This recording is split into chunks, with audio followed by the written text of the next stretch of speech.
Hi friends, welcome to my channel Dipali's eating show and creativity. তোমরা সবাই কেমন আছো? নিশ্চয়ই খুব খুব ভালো আছো। তো দেখো, এখানে আমি শীতের রং বেরঙের সবজি দিয়ে একটা নিরামিষ রেসিপি বানাবো, সেটাই তোমাদের কাছে নিয়ে চলে এসেছি।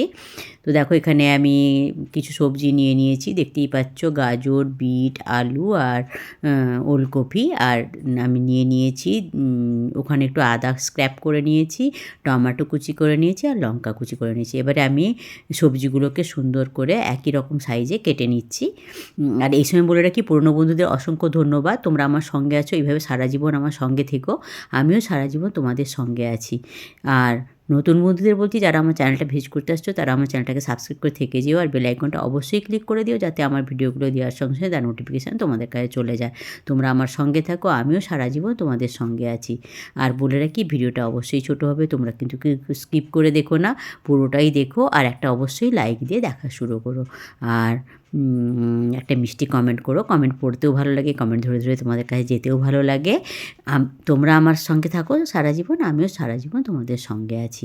আর ভালো লাগলে অবশ্যই এরকম একটা রেসিপি নিরামিষের দিন বানিয়ে খেও, খুবই পুষ্টিকর আর খুবই হেলদি, মানে পুষ্টিকর বা হেলদি একই তো ব্যাপার, আমি কি বলে যাচ্ছি। আর খেতেও খুব সুস্বাদু হয়েছিল, যেহেতু আমি পরে ভয়েস দিচ্ছি তাই বলতে পারছি। আর বন্ধুবান্ধব, আত্মীয় স্বজনদের সঙ্গে শেয়ার করে, যাতে তারাও নিরামিষের দিনে এরকম একটা পুষ্টিকর খাদ্য বানিয়ে খেতে পারে। তো দেখো, এখানে আমি সব সবজিগুলোকেই কিন্তু একই রকম সাইজ করে কেটে নিচ্ছি। কেটে নিয়েই কিন্তু আমি মূল রান্নাটাই চলে যাব। আর ঠিক আছে, তাহলে তোমরা দেখতে থাকো, সঙ্গে থাকো, আমিও তোমাদের সঙ্গে আছি।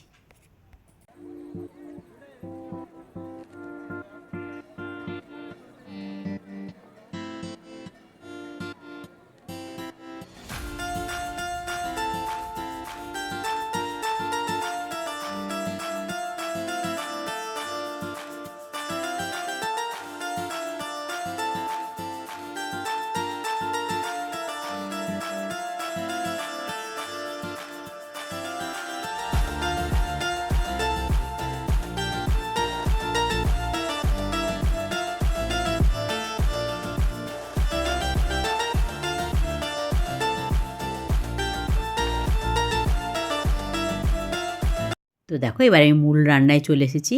ফ্রাইং প্যানটা বসিয়ে দিয়েছি, দিয়ে তাতে আমি একটু সর্ষের তেল দিয়ে দিলাম, অবশ্যই এটা সর্ষের তেলে রান্না করব। দিয়ে দিলাম কিছুটা হিং, যেহেতু নিরামিষ রান্নাটা করছি তাই একটু হিং দিলে টেস্টটা ভালো আসবে, তাই হিংটা দিয়ে দিলাম। আর তোমরা তো জানো আমি হিংটা একদম একটু কালো হয়ে যাওয়া অবধি ভাজি। তো ভাজা হয়ে গেছে, এবার সব সবজিগুলো যে কেটে রেখেছিলাম সব সবজিগুলো এতে দিয়ে দিলাম, দিয়ে এটাকে একটু ভালো করে ভাজা একটু করে নেব। তো তোমরা দেখতে থাকো, সঙ্গে থাকো।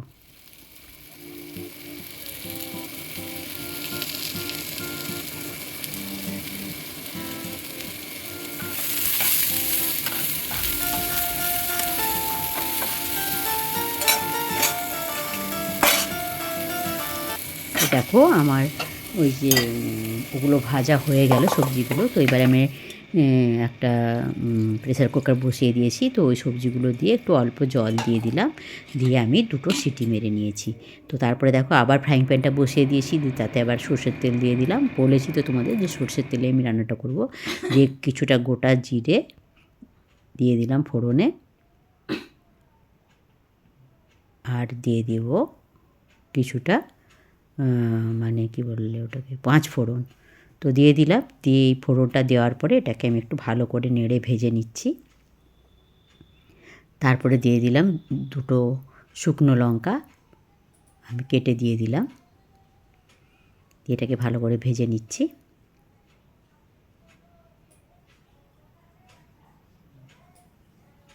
তো এবার আমি ওই যে স্ক্র্যাপারে ঘষে রেখেছিলাম না আদাটা, আর একটা বড় টমেটো আর কিছু কাঁচা লঙ্কা, ওটা আমি এতে দিয়ে দিলাম, দিয়ে এটাকে একটু ভেজে নেব আমি ভালো করে। ঢাকা চাপা দিয়ে ভাজবো, দিলে কী হবে, টমেটোটা সেদ্ধ হয়ে যাবে। এটা যেহেতু দেশি টমেটো নয়, তাই একটু সেদ্ধ হতে, জানোই তোমরা, দেশি টমেটো না হলে একটু সেদ্ধ হতে সময় লাগে। তো দেখো, একটু অল্প জলও দিয়ে দিলাম, দিয়ে এবার আমি এটা ঢাকা চাপা দিয়ে দিচ্ছি। দিলে কী হবে, মশলাটাও ভাজা হয়ে যাবে, আর প্লাস তার সঙ্গে আমার টমেটোটাও সেদ্ধ হয়ে যাবে। দেখো, জলটা দিয়ে দিয়েছি, দিয়ে এবার ঢাকা চাপা দিয়ে দিচ্ছি, একটু নেড়ে নিচ্ছি, নেড়ে ঢাকা চাপা দিয়ে দিচ্ছি। দেখো, এই ঢাকা চাপাটা দিয়ে দিলাম। তো কিছুক্ষণ বাদে আমি ঢাকা চাপাটা তুলে নেব। ফুটুনো নেওয়ার পরে আমার টমেটোগুলো প্রায় সেদ্ধ হয়ে গেছে। এবার আমি খুন্তিটা দিয়ে ভালো করে টমেটোগুলোকে ম্যাশ করে দিচ্ছি মশলার সঙ্গে।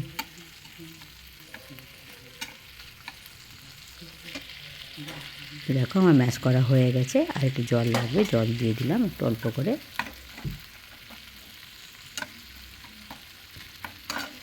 তো ভালো করে টমেটোটা ম্যাশ করে নিয়েছি। এখানে অবশ্যই টমেটোটা তোমরা চাইলে গ্রাইন্ডারে পেস্ট করেও দিতে পারো, তো আমি যেহেতু কাঁচাটাই দিয়েছিলাম তাই আমার ম্যাশ করতে হলো। তারপর দেখো একটুখানি কিছুটা ধনে গুঁড়ো দিয়ে দিচ্ছি,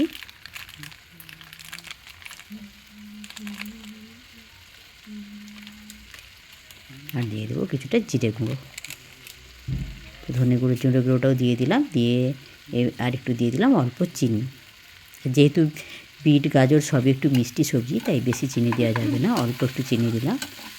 আর তোমরা তো সবাই জানো আমার যারা পুরনো বন্ধু যে আমি তরকারিতে একটু চিনি ব্যবহার করি, তো তোমাদের ইচ্ছে না হলে তোমরা নাও দিতে। তো দেখো ভালো করে সব মশলাগুলোকে আমি একটু ভেজে নিচ্ছি, নেড়ে নিচ্ছি। আমার নাড়া হয়ে গেছে। তো দেখো এবার আমি ওই যে প্রেসার কুকারে যে সিটি মেরে রেখেছিলাম সবজিগুলোকে দুটো, সেই সবজিগুলোকে আমি হাতার সাহায্যে একটু জল ঝরিয়ে তুলে ওই মশলার মধ্যে দিয়ে দিচ্ছি। বেশ রং বেরঙের সবজিগুলো, কি সুন্দর লাগছে না রঙগুলো। তো দেখো সবজিগুলো নিয়ে নিচ্ছি সব।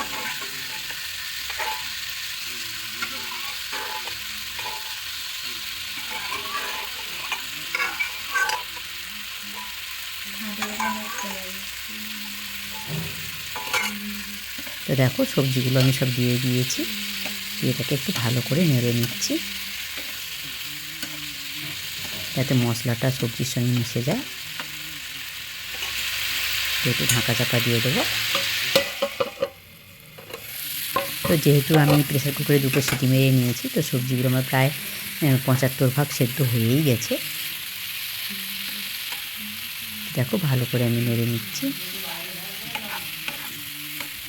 তো দেখো সবজিগুলো আমি ঢাকা চাপা খুলে দিয়েছি, তো আমার সবজিগুলো সুন্দর কষানো হয়ে গেছে। এবারে আমি ওই প্রেসার কুকারটা যে সেদ্ধ করেছিলাম, তো ওই জলটা যে আছে ওই জলটাই আমি দিয়ে দেবো, আর আমাকে এখানে এক্সট্রা জল দিতে হবে না। তরকারিটাও খুব বেশি ঝোল ঝোল হবে না, একদম মাখা মাখাই হবে। তো দিয়ে দিলাম। দেখো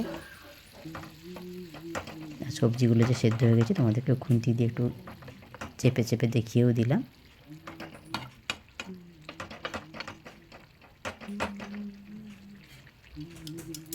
ব্যাস আরেকবার ঢাকা চাপা দিয়ে দিলেই আমার রান্নাটা কমপ্লিট হয়ে যাবে। তার আগে কয়েকটা চেরা কাঁচা লঙ্কা আমি দিয়ে দিলাম। তো দেখো ঢাকা চাপা দিয়ে দিয়েছি, এবার কিছুক্ষণ পর খুলে নিয়েছি, আমার রান্নাটা কমপ্লিট। এবার আমি একটা শিশিতে, আমার ঘি শিশিটা প্রায় শেষ হয়ে গেল, যা ছিল যেটুকু ঘি ছিল ওইটা অ্যাড করে দিলাম, যেহেতু নিরামিষ রান্না, আর ঘিটা অ্যাড করার জন্য না খুবই সুন্দর টেস্ট হয়েছিল। তো দেখো ঘিটা অ্যাড করে দিয়েছি।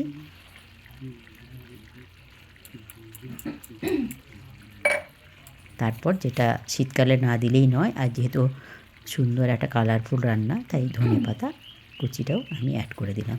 তো দেখো আমার রান্না কমপ্লিট। আমি গ্যাসটা এবার অফ করে দেবো, দিয়ে তোমাদেরকে একটু কাছ থেকে ভালো করে দেখিয়ে দিচ্ছি। তো দেখো এই যে গ্যাসটা আমি অফ করে দিয়েছি, দিয়ে তোমাদেরকে কাছ থেকে একটু দেখিয়ে দিচ্ছি কেমন হয়েছে বলো রান্নাটা। অবশ্যই কিন্তু একটা কমেন্ট করে জানিও কেমন হয়েছে, আর অবশ্যই কিন্তু রান্না করে খেয়ে দেখো, সত্যি খুব সুন্দর হবে নিরামিষের দিনে তরকারিটা। ওই একটা তরকারি দিয়ে আমি কিন্তু খেয়েছি, আজকে আমি দ্বিতীয় তরকারি কিছুই করিনি আমার জন্য, যেহেতু আজকে আমার সোমবার ছিল। দেখো ফাইনাল লুকটা তোমাদের দেখিয়ে দিলাম। তো চলো, কেমন হয়েছে রে? ভালো হয়েছে।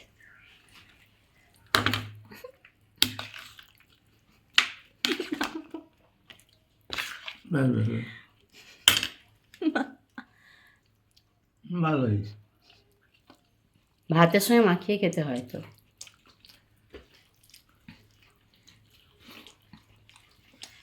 বন্ধুরা দেখলে যে এই শীতের সবজি দিয়ে যে তরকারিটা করলাম নিরামিষ একদম, তো ওটা সবাই বলল মোটামুটি ঠিকঠাকই হয়েছে। তো ঠিক আছে, সবাই আমার সঙ্গে থেকো, আর তোমাদের ইচ্ছে হলে এরকম তরকারি বানিয়ে খেও। Good afternoon, by.